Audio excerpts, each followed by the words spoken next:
Líder político do Hamas é assassinado no Irã e autoridades iranianas prometem vingança a Israel. E você vai ver ainda. Membro do grupo radical islâmico Ismail Haniyeh teve a casa bombardeada em Teherã, de acordo com a mídia estatal iraniana. Em conversa com o presidente americano Joe Biden, Lula diz que quer divulgação das atas eleitorais por parte das autoridades venezuelanas, mas diz que nota do PT que reconhece vitória de Maduro não tem nada de grave. E ainda, taxa de desemprego no Brasil recua e tem menor patamar em 10 anos. Essas e outras notícias você confere a partir de agora. Olá, bom dia para você que nos acompanha aqui na HIT. Seja muito bem-vindo. Agora são 11 horas e 30 minutos. Eu te lembro, a gente sempre chega ao vivo com as principais notícias do Brasil e do mundo. Hoje é quarta-feira, 31 de julho. A gente abre esta edição falando sobre o líder do Hamas que foi assassinado. O braço armado do grupo afirmou que a morte de Ismail Haniyeh terá consequências enormes para a região. O líder do movimento islamista morreu em Teherã em um ataque atribuído a Israel. Vamos ver. O braço armado do movimento islamista palestino Hamas afirmou que o assassinato em Teherã de seu líder político Ismail Haniyeh terá consequências enormes para toda a região. Um comunicado divulgado pelas brigadas Ezzedine e Al-Qassam afirma que este assassinato leva a guerra para outro nível. As brigadas travam combates violentos com o exército de Israel na faixa de Gaza desde o início da guerra em 7 de outubro. Em Gaza, moradores acreditam que a morte não vai colocar um ponto final no conflito. A guerra deve continuar apesar do assassinato de Haniyeh ou qualquer outro líder. Vai continuar porque Israel quer nos privar de segurança e proteção e liquidar a causa palestina. Já em Israel, a notícia causa temores de uma represália por parte do Hamas. Por um lado, quero ficar feliz porque Haniyeh era uma pessoa que eles já queriam eliminar. E por outro, cancelei completamente meus planos para esta manhã. Queria ir à praia, mas não me sinto segura. É um pouco assustador andar na rua.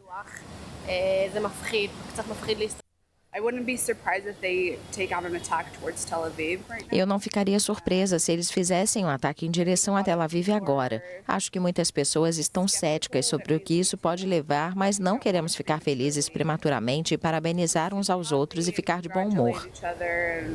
O Hamas anunciou que o enterro do líder político será em Doha, no Catar, depois de um funeral público na véspera em Teherã, onde ele foi assassinado.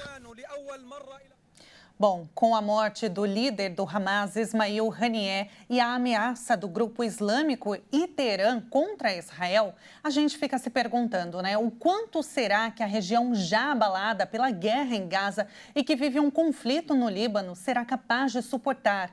Para a gente entender melhor o que pode acontecer agora, vamos conversar com um doutor em Direito Político e Econômico e professor de Direito Constitucional e Direito Eleitoral, Eduardo Macedo. Bom dia, professor. Seja muito bem-vindo. Bom dia, Tabata. Bom dia a todos que nos acompanham.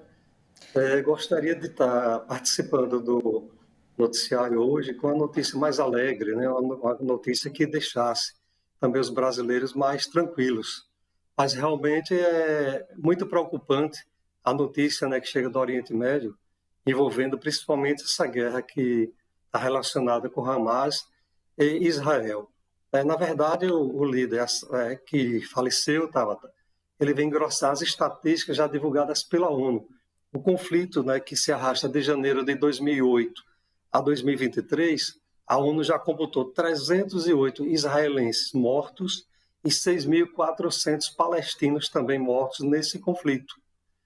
E o incidente, né, que ocorreu não em Israel, mas no país vizinho, causa uma preocupação da pessoa que foi levada a óbito, no caso o Ismail, porque a figura dele nesse conflito é uma figura política, não é uma figura armada, ele não estaria no campo de batalha, né, com armas, né, lutando contra isso.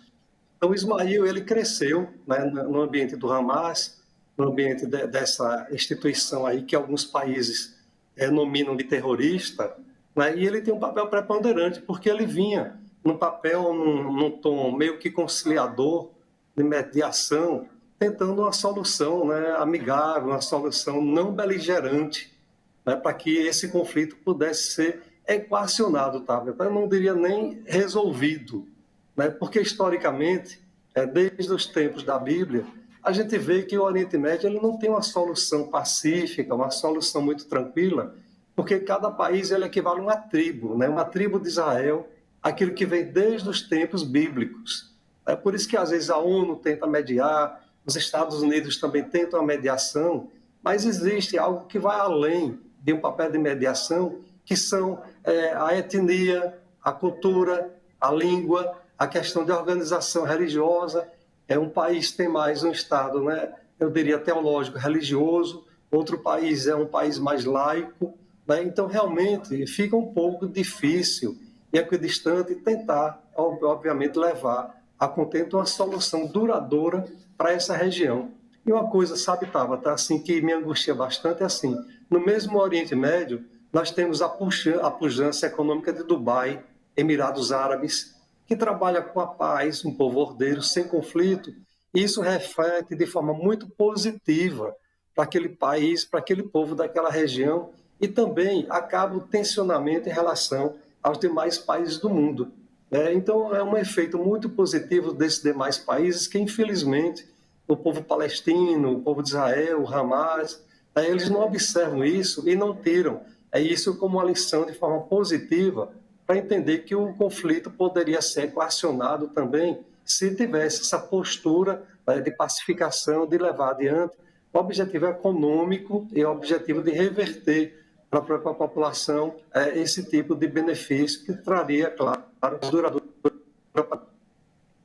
Com certeza, professor. A gente teve uma falha na comunicação, mas deu para entender bem o que o senhor disse. Agora, professor, o que vai acontecer depois da morte do líder político do Hamas, Ismail Haniyeh? Ele era uma figura muito importante, né? O senhor mesmo mencionou, na relação diplomática, numa tentativa de negociação de cessar-fogo com Israel. O que a gente pode esperar agora com a morte dele, professor? Realmente o cessar-fogo agora ele fica cada vez mais longe? Infelizmente, Tabata, na situação do Hamas, né, que é uma instituição um pouco, eu diria, não estatal, fica um vácuo, fica um vazio, né, com a morte do Ismail. Ou seja, se fosse, na hipótese, né, exemplificamente, se fosse no Brasil, falecesse um diplomata, né, o governo brasileiro colocaria outro diplomata para dar continuidade, claro, àquelas tratativas. Mas no caso da perda do Ismail, fica um vazio muito grande e uma lacuna que não pode ser preenchida de forma rápida, nem de forma, eu diria, a contento.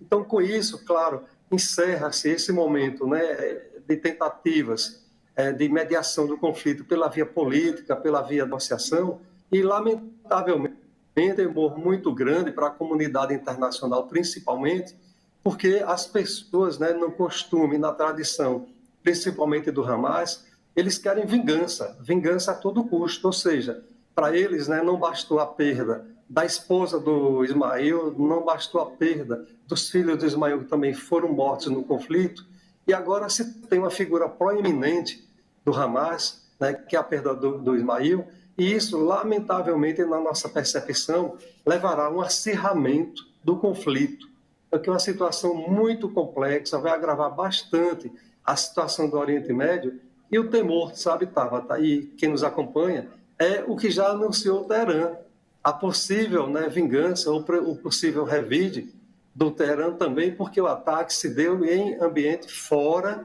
né, da faixa de Gaza e fora do ambiente de Israel. Então, claro, isso aí tem o potencial de ser um estopim que vai espalhando esse conflito, né, para além de fronteiras, o que realmente causa muita apreensão e muita preocupação e talvez até respingue, né, no Brasil, porque o que acontece no Oriente Médio, nessa questão econômica, com grande abastecimento de petróleo, commodities, isso também possa ter conflito, reflexo, né, interno em relação ao Brasil, que não se deseja. Mas é o que aparentemente se avizinha, é o acirramento e o agravamento do conflito de Israel, que já tem quase um ano, e cada vez mais se mostra distante de uma solução viável e satisfatória para ambos os lados. Realmente a situação é muito grave, né, professor? E quem sofre realmente são as pessoas, são os civis, né? A gente lembra que mais de 39 mil pessoas morreram na faixa de Gaza e em contrapartida, Israel foram 1.200 pessoas que morreram naquele ataque do Hamas no território israelense, né? E aí teve toda a retaliação. Então, professor, realmente é uma situação muito preocupante depois dessa morte, né? Israel agora, ela fica apreensiva. Então, né? Qual será, na sua análise, o posicionamento de Israel, professor, a partir de agora? Israel vai se eu diria que ele vai adotar essa postura de retranca, né, como se diz no futebol. Você recua, fica blindado e vai aumentar mesmo essa questão armamentista, ou seja, Israel, que já tem, né, eu diria, uma fama de um Estado beligerante, até porque nós temos uma estatística de que mais ou menos 30 mil foguetes e morteiros estão no estoque do Hamas. Isso pode ser, obviamente, potencializado para um contra-ataque, uma vingança para Israel. Então, é claro que Israel tem um país preparado para a guerra, é um país que a gente vê aqui o domo, né? O domo de ferro, o domo de aço, né? Que é uma espécie de guarda-chuva de proteção do território israelense, que ele consegue detonar no espaço, né? Esses mísseis e morteiros para não atingir Israel. Mas, ainda assim, Israel deve, sim, sofrer muito, né, porque a todo instante sai um míssil disparado do Teherã, sai um míssil disparado de um país vizinho da Síria. Então, Israel fica, né, nesse contexto isolado e sem ter muito apoio dos países da Europa ou da própria América do Norte, como os Estados Unidos. Sim. Porque é um conflito local interno entre eles, né, e, de forma geral, a ONU e os demais países não têm como dar esse apoio direto. Vimos até o Netanyahu fazendo uma visita nos Estados Unidos, buscando mais apoio nesses dias, mas realmente a população de Israel vai ficar à mercê, realmente, de sofrer mais e mais ataques.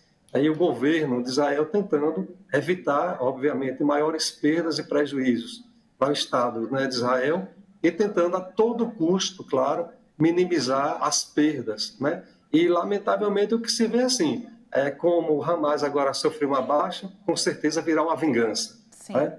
Como Israel sofre um ataque, Israel revida também o ataque. Então, nós vivemos nessa situação de fratricida, porque, Tabata, todos são irmãos. Ali no Oriente Médio, todos provêm do mesmo, né, ramo familiar, que foi se dividindo, claro, ao longo da história da população. Então, é irmão matando irmão, né, parente matando irmão. É um derramamento de sangue, de natureza familiar, que a gente lamenta muito assim, nessa cultura do Brasil, que somos um povo alegre, um povo amigável, acolhedor. Né? Nós acolhemos muitos irmãos venezuelanos, essa questão de imigração. Os ucranianos chegaram ao Brasil também, somos acolhedores. E a gente fica muito preocupado, né? Porque as pessoas não enxergam a necessidade, claro, de tentar resolver esse conflito de forma pacífica, né? Que não seja através do derramamento de sangue. Com certeza, professor. Só complementando para a gente encerrar a entrevista, que o ministro de Defesa de Israel afirmou agora há pouco que não procura guerra, que Israel não está buscando guerra, mas que eles estão preparados, né, para os próximos episódios, estão preparados para um ataque, né, do Teherã. Professor, muito obrigada pela participação, pela entrevista, sua análise muito importante. O canal está sempre aberto. Muito obrigada.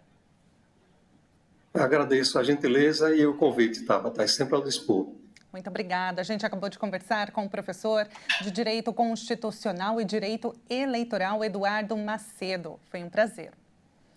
E agora a gente muda de assunto, gente. Nós vamos agora para um rápido intervalo, porque, olha, na volta você vai ver a ginástica feminina brasileira fez história nos Jogos Olímpicos de Paris e conquistou uma medalha inédita na disputa por equipes.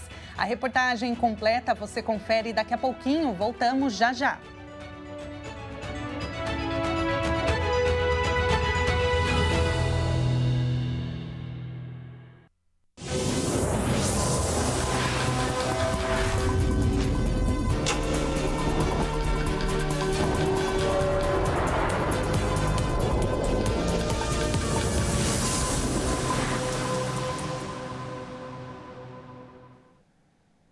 E nós estamos de volta às 11 horas e 47 minutos pelo horário de Brasília. Em uma conversa por telefone com o presidente dos Estados Unidos, Joe Biden, o presidente Lula reiterou que o governo brasileiro quer a divulgação das atas eleitorais por parte das autoridades venezuelanas. Acompanhe. A conversa entre os dois presidentes durou 30 minutos. A ligação começou às 15h45 e terminou às 16h15. Biden quis saber de Lula sobre o posicionamento do governo brasileiro sobre o impasse eleitoral na Venezuela.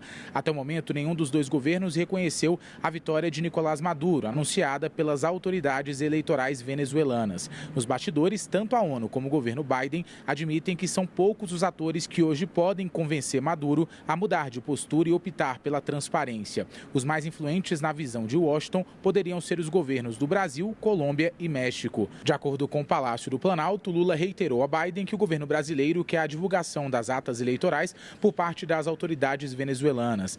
As atas são boletins que registram votos em cada urna e não foram devidamente apresentadas pelas autoridades venezuelanas. O governo daquele país alega problema no sistema. A oposição reivindica vitória na eleição, mas o atual presidente Nicolás Maduro e órgãos oficiais na prática controlados por ele, dizem que Maduro foi reeleito. Ao mesmo tempo, o presidente Lula falou pela primeira vez nesta terça-feira sobre o impasse na eleição presidencial na Venezuela. As declarações foram dadas em entrevista exclusiva à TV Centro-América, afiliada da TV Globo em Mato Grosso. Uma briga, como é que vai resolver essa briga? Apresenta a ata. Se a ata tiver dúvida entre a oposição e a situação, a oposição entra com recurso, sabe? E vai esperar na justiça tomar o processo. E aí vai ter uma decisão que a gente tem que acatar. Eu estou convencido que é um processo normal, tranquilo. Sabe? O que precisa é que as pessoas que não concordam têm o direito de se expressar, têm o direito de provar que não concorda, e o governo tem o direito de provar que está certo. Na contramão do governo, a Executiva Nacional do Partido dos Trabalhadores reconheceu em nota divulgada na noite desta segunda-feira a reeleição de Nicolás Maduro. Na nota, o PT trata Maduro como presidente reeleito, o que o Itamaraty não fez na manifestação divulgada após a votação, e não cobra que o Conselho Nacional Eleitoral venezuelano divulgue os dados de cada local de votação, principal cobrança da oposição e de vários países estrangeiros. Seria até estranho o PT fazer ao contrário. Agora tem que ver se o governo, em que momento vai se posicionar. O Lula, muito espertamente, no meu ponto de vista, está esperando ver como a própria Venezuela vai reagir, como as próprias instituições na Venezuela vão reagir para um pronunciamento oficial. Em nota divulgada nesta terça-feira, o presidente do Senado, Rodrigo Pacheco, criticou o resultado das eleições no país vizinho. Numa democracia, a lisura e a transparência do processo eleitoral, que assegure a prevalência da vontade do povo, são base essencial e insuperável. O governo da Venezuela se afasta disso ao não demonstrar esses valores com clareza, diz o senador. Ele também afirmou que toda violação à democracia deve ser apontada, prevenida e combatida, seja contra quem for. Já o recém-filiado ao PT, o senador Randolfo Rodrigues, divergiu da executiva nacional da sigla e também criticou as eleições realizadas na Venezuela. Para Randolfo, o regime vigente na Venezuela é autoritário e tanto Maduro quanto a oposição venezuelana carecem de legitimidade. E olha, o presidente da Venezuela, Nicolás Maduro, ordenou que a partir de hoje patrulhas militares e policiais circulem por todo o país. A medida veio após os protestos contra o resultado eleitoral que declarou sua vitória e as acusações de fraude.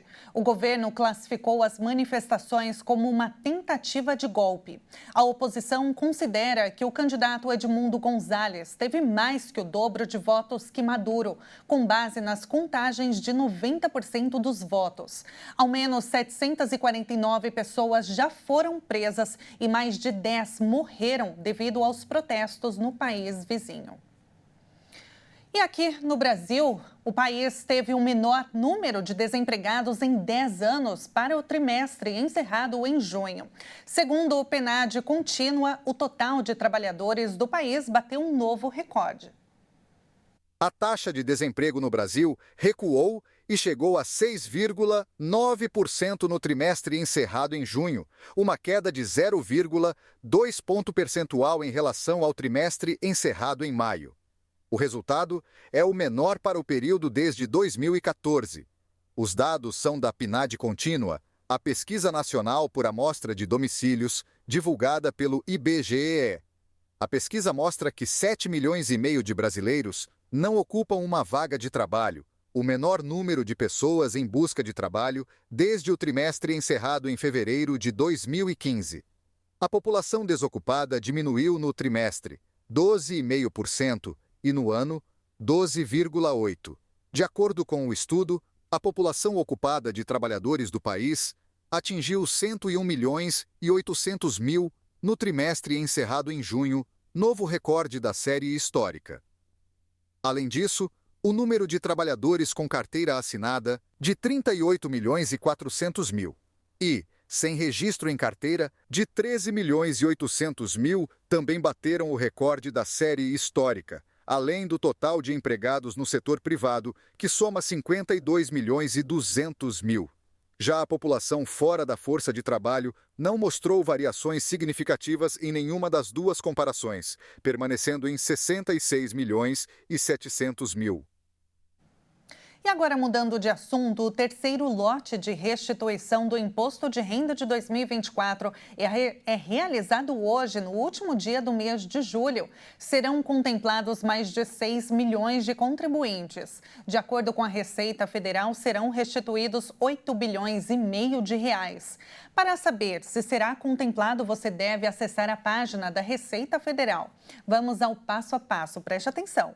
Você vai acessar www.gov.br/Receita Federal, clicar em Meu Imposto de Renda e depois em Consultar a restituição. A consulta também pode ser realizada no aplicativo Meu Imposto de Renda, disponível para celulares e tablets. O pagamento da restituição é feito diretamente na conta bancária ou poupança que esteja no nome do declarante. Caso o contribuinte tenha indicado uma chave Pix na declaração, o valor será transferido para a conta referente a ela. O próximo lote será no final de agosto. Fique atento.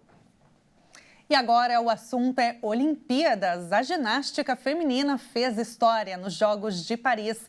Pela primeira vez, o Brasil conquistou uma medalha na disputa por equipes. E a expectativa é que não pare por aí. Na final disputada na Bercy Arena, Rebeca Andrade, Flávia Saraiva, Jade Barbosa, Júlia Soares e Lohane Oliveira totalizaram 164.497 pontos e garantiram o bronze. Liderada por Simone Biles, a equipe dos Estados Unidos conquistou a medalha de ouro, com 171.296 pontos. A prata ficou com a Itália, com 165.494 pontos.